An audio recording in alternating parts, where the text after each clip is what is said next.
Well, let's speak to Ibrahim Freyhat. He's an Associate Professor of Conflict Resolution at the Doha Institute for Graduate Studies. He joins us from here in Doha.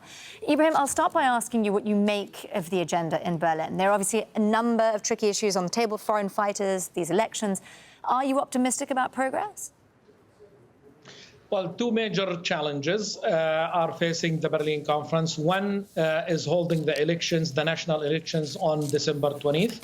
And the second one is the withdrawal of foreign troops and the mercenaries from Libya.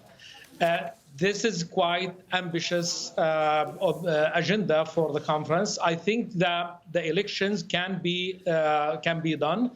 It's not extremely difficult, but I think the major challenge could be seen in the withdrawal of the mercenaries, which the UN estimates of the numbers of them of approximately 20,000.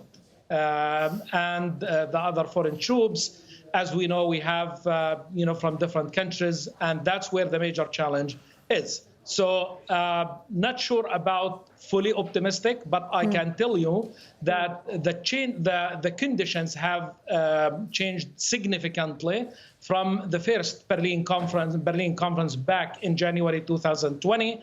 Now we have two major achievements that help these negotiations and help the Berlin conference now. One is that we have a national unity government, and we have a ceasefire. So that's on the domestic level.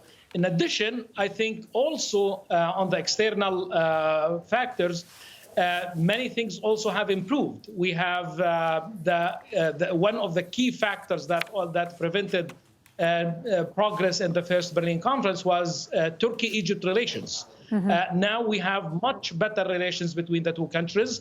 Also, we had tense relations between France and Turkey. Also, we are seeing some improvement in these relationships. We had Europe divided also in the first Berlin conference, where France supported the east of the Benghazi party. And also we had the rest of Europe supporting Tripoli, the west of Libya. This is also changing, and we are seeing also, in addition, a U.S. investment, a high-level investment on the level of Secretary of State participating. We'll be definitely seeing some of those dynamics play out. Indeed. I do want to ask you, though, Ibrahim, because in order for a sustainable peace, which is what this conference is about, a long-term solution, Libyans themselves need to rebuild their lives. I was looking at the numbers. 250,000 are still displaced. Cities are in ruin, and since the start of this pandemic, food prices there have soared 12%. And I understand that much of that isn't on the agenda in Berlin. So how is that going to be addressed? That's a crucial point in my view. And actually, what makes it even more complicated is that I am not exactly certain how much of a say that the Libyans have over the success and the decision-making process in this Berlin conference, which is actually not much, because we know that Libya, since the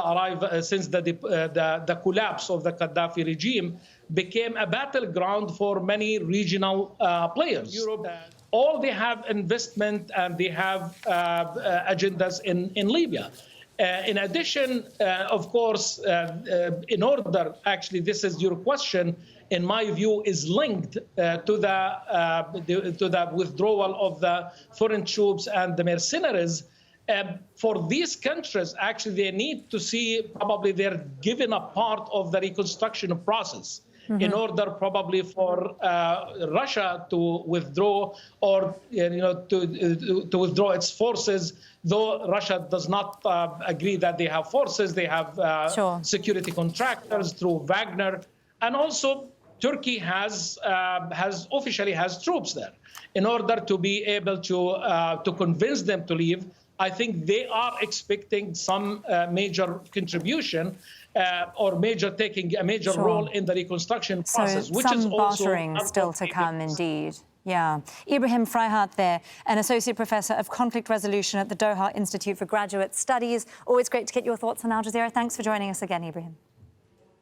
Thank you.